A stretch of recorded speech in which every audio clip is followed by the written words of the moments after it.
Agar siz ham faqat shaxsiy rivojlanish kitoblarini o'qiyotgan bo'lsangiz, ehtimol eng katta rivojlanish imkoniyatini o'tkazib yuboryapsiz. Assalomu alaykum, salomatmisiz? So'nggi yillarda butun dunyo kitobxonlari orasida bitta muammo paydo bo'ldi. Ya'ni kitobxonlar ko'proq shaxsiy rivojlanishga doir kitoblarni o'qiyapti. Natijada klassik adabiyotdan uzilish kuzatilyapti. Xo'sh, qaysi biri klassik adabiyotmi yoki shaxsiy rivojlanish kitoblarimi? Qaysi biri insonga ko'proq foyda beradi? Bugun shu haqida gaplashamiz. Shaxsiy rivojlanish kitoblari sizga tezkor yechim beradi. Klassik adabiyotlar esa sizni ichingizdan o'zgartiradi. Shaxsiy rivojlanish kitoblari sizga odatlarni o'rgatadi.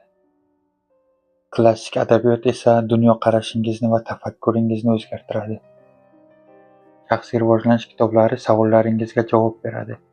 Klassik adabiyot esa to'g'ri savol berishni o'rgatadi. Shaxsiy rivojlanish kitoblarini o'qiysiz va bir oyda unutasiz. Badiiy adabiyot esa butun umr siz bilan qoladi, o'qiganingizdan keyin ham ichingizda davom etadi. Shaxsiy rivojlanish kitoblari muammolarga yechim beradi. Klassik adabiyot esa butun dunyoga boshqacha ko'z bilan qarashni o'rgatadi.